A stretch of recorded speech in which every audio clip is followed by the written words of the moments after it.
寄ってらっしゃい、見てらっしゃい。闇芝居の時間だ。 Olá, samurais e geishas do meu canal do YouTube, beleza? Como é que vocês estão? Vocês estão de boas? Vocês estão tranquilos? Então tá tudo bem. Primeiramente, recado rápido, recado básico. Segue lá no Insta, eu faço votação para ver qual vídeo vocês querem. E entre Malásia e Manchúria, Malásia ganhou. Segundo recado, curte a página do canal no Face, eu faço postagens diárias, curiosidades rápidas, coisas que não dá pra ficar postando aqui no canal toda hora. E por último, mas não menos importante, eu vou deixar tanto no card quanto na descrição vídeos relacionados a esse período da Malásia, como por exemplo, Sinn Féin, a emergências Malaya, a rebelião comunista, entre outros, beleza? E quem já puder dar aquele apoio logo no início, eu agradeço. E bem, né? Hoje nós vamos falar sobre Li Meng, ou Li Tentai, né? Quem foi ela e o porquê que ela foi uma guerrilheira chinesa caçada pelos britânicos, né? Bem, lógico, né, que obviamente ela acabou dando falhas, então isso meio que marcou ela, principalmente aí pelo fato, né, dela meio que ter entrado nessa não porque ela foi forçada, mas sim por um motivo de vingança. E pelo mesmo motivo, né, a vingança, ela foi caçada. Beleza? Mas lógico, né, que nós vamos explicar tudo isso no vídeo agora. Bem, Li Tentai ou Li Meng, não se sabe ao certo o dia e o mês de seu aniversário, mas sabe-se, né, que ela nasceu em 1926 e veio a falecer no dia 2 de junho de 2012.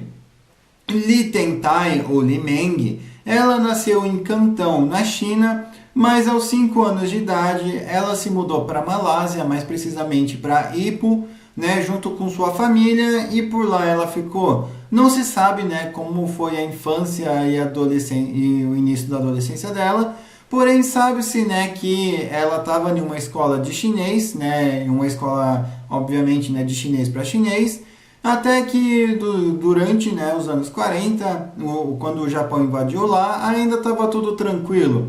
Mas em 1942, né, aos 16 anos de idade, Li ela acaba ingressando no Partido Comunista Malaio, né, justamente pelo fato, né, de que o seu professor meio que induziu a ela entrar no Partido Comunista, e também pelo fato, né, do Japão estar atacando a China e coisas do gênero. Então ela meio que viu uma rincha pessoal nisso. E também ela entrou no exército anti-japonês, óbvio, né? Só que a partir desse momento ela não fazia parte aí ativamente da guerrilha, né? Eu quero dizer que ela não fazia parte ali dos combates, mais precisamente falando. Ela era uma boa organizadora, ela tinha uma boa oratória. E além disso, ela era bem lisa, né? Tipo, ninguém pegava ela, e ela era responsável por passar informação de estado em estado, inclusive chegando até mesmo em Singapura. E lógico, né, que conforme o tempo fosse passando, ela iria também meio que adquirindo experiência e com isso contatos. Todos ali dentro elogiavam ela, né, por ela ser bem organizada e passar despercebida, né, pelas autoridades malaias também, que eram colaboradores dos japoneses, e até mesmo pelos próprios japoneses. Porém, né, quando a guerra acabou, obviamente, né, que isso deixou cicatrizes, deixou consequências, e o seu pai, ele acabou perdendo o emprego, que ele era quem sustentava a casa. Porém, a sua mãe meio que começou a fazer uns serviços por fora. Como assim? Ela vendia produtos ilícitos? Era do job? Não. Ela meio que começava a fazer, passar pano ali para os guerrilheiros, guardar coisa em troca de dinheiro, mas obviamente, né, era um dinheiro que ela pegava para ela e não para casa. Então, né, vendo que as coisas estavam ficando difíceis, mesmo ela ganhando dinheiro e não ajudando em casa, né, o marido divorciado, o marido sem emprego, eles acabaram se divorciando. Então, né, o pai de Li Meng acabou saindo de casa e indo morar com os tios dela. Não se sabe se era na China ou ainda na Malásia.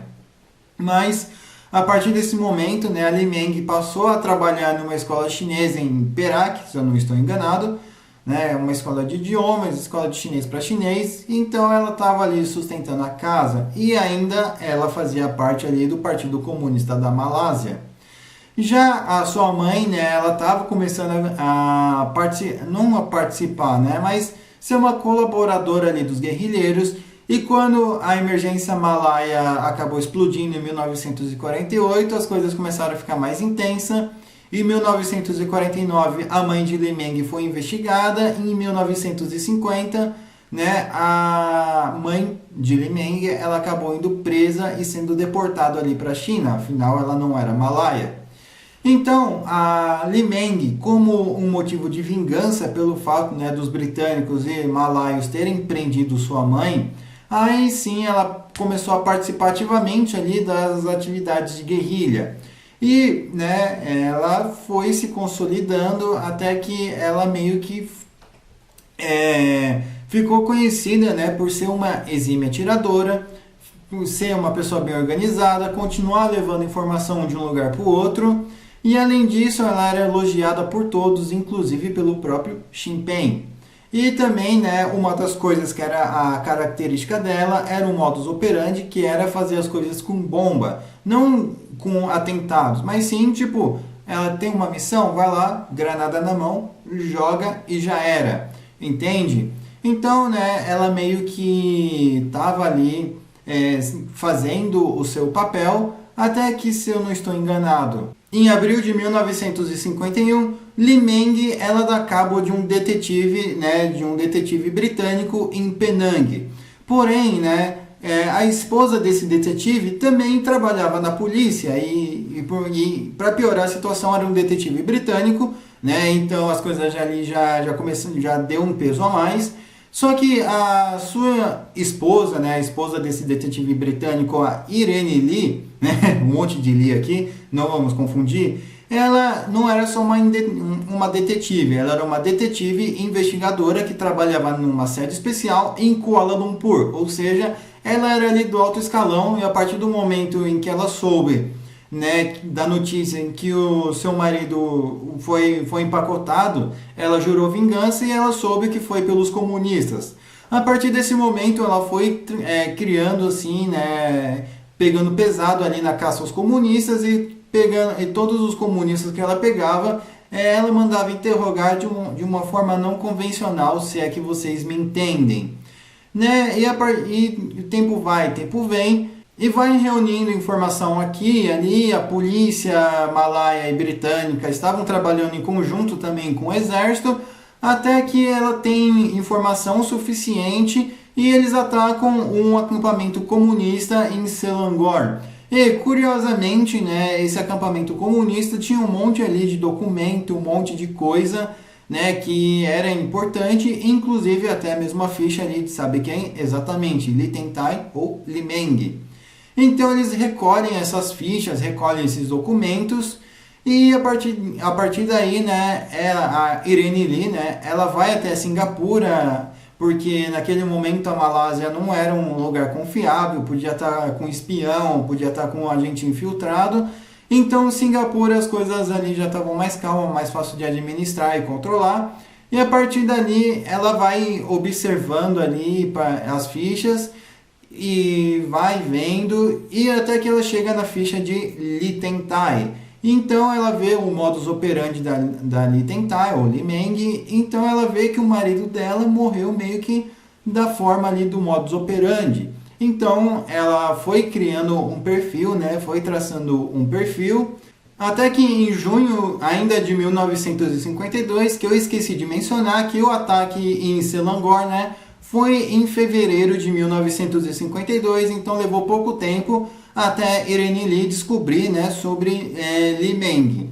E já em junho aí de 1952, agora sim, né, a polícia malaia, anglo-malaio, né, eles vão até a casa de Li Meng e conseguem dar uma prisão em flagrante nela. E curiosamente ela estava cheia de armas, inclusive com uma granada na mão, né? Então obviamente eles prendem ela, dão um salve nela. E aí eles levam ali, né, para interrogar. Aí né, tem todo o processo legal do julgamento, que vai demorando até que dá a sentença de o que? Exatamente, pena de morte, ela ia de base. Mas, por algum motivo, não sei qual, muitas pessoas, provavelmente comunistas e colaboradores, começaram a fazer um abaixo-assinado, né, justamente para pedir para o sultão dar um perdão para ela e deixar a pena de morte de lado. Mas o sultão não estava nem aí e não fez nada, né? Ainda bem. Mas, por sorte, a Li Meng, por sorte da Li Meng e pelo azar das outras pessoas, a Li Meng tinha um advogado do bom mesmo, que conseguiu tirar a sentença dela, né, da prisão de morte, e inclusive, né, a própria Hungria, antes do julgamento, né, a República da Hungria, meio que falou com a Inglaterra, né, falou assim, olha, o seguinte, vocês estão com a Li Meng, a gente está com um prisioneiro britânico seu, que é um espião que a gente já pegou aqui, já era, vamos fazer o seguinte, você quer trocar? A Inglaterra respondeu que não, a Malásia respondeu que não, então, né, a partir desse momento atrasou mais as coisas, e em 1953 acabou saindo a sentença de que ela não iria mais para a pena de morte, mas sim que ela pegaria 11 anos de cadeia e depois disso ela seria extraditada ali para a China ou deportada ali para a China, pois ela não era nem naturalizada como uma cidadã malaia. Então, ela não podia, entre aspas, talvez, né, ser julgado ali como um cidadão malaio. Mas a questão é que assim que ela saiu da prisão em 1964, ela já foi deportada ali para a China. E quando ela chegou para a China, adivinha o que aconteceu? Exatamente, ela foi presa. Sim, ela foi presa em Taiping, né? Porque a China pensava que ela podia ser alguma espiã e que podia ter tava, né, se infiltrado ali com os comunistas, depois tinha ido para a China, depois voltaria ali para a Malásia, mas a questão é que a China acabou prendendo ela, né, por um tempo indeterminado ali em Taiping, até que ela foi solta um tempo depois, não se sabe quando, alguns dizem que foi apenas 1 ano de cadeia, outras fontes dizem que foi em tempo indeterminado, mas a questão é que quando ela saiu da cadeia, ela conheceu um cara chamado Shen Tian, né, que também era um comunista que estava na Malásia, que foi preso e deportado. E, curiosamente, esse cara ele era assessor ali do Xi Jinping. Então, ok, né, eles se casaram e quando eles se casaram, eles pensaram em se mudar ali para o sul da Tailândia, fazendo fronteira com a Malásia. Lógico, né? Mas, né, o Shen Tian acabou morrendo aí de causas desconhecidas, que curioso, né? E isso desanimou a Li Tengtai, que assim que saiu da cadeia também, ela foi morar com a sua mãe. Sim, ela foi morar ali voltou a morar com sua mãe e depois e continuou morando com sua mãe até o dia em que sua mãe faleceu. Depois ela ficou com a casa e morou sozinha. Já em agosto de 2007, ela acaba retornando para a Malásia de um modo clandestino e depois disso, né, ela vai lá só para agradecer os advogados dela e depois ela acaba retornando ali para a China, mais precisamente ali para Cantão, onde ela fica até falecer em 2 de junho de 2012. Beleza? E ainda dizem, né, que ela foi cremada e que as suas cinzas ali retornaram para Ipoh, na Malásia, porém outras pessoas dizem que ficou ali na China mesmo. A questão é que isso não faz tanta diferença. Beleza? Enfim, espero que vocês tenham gostado desse vídeo. Não se esqueça, né, de curtir, compartilhar, se inscrever. Quem puder dar aquele apoio, eu agradeço. Passe esse vídeo para um amigo seu, para uma amiga sua, como a pessoa se identifica. Veja os vídeos do card de descrição. Quem puder me seguir no Insta e nas minhas outras redes sociais, eu agradeço também. Beleza? Ambos vão estar aqui na descrição. Beleza? Enfim, falou e fui!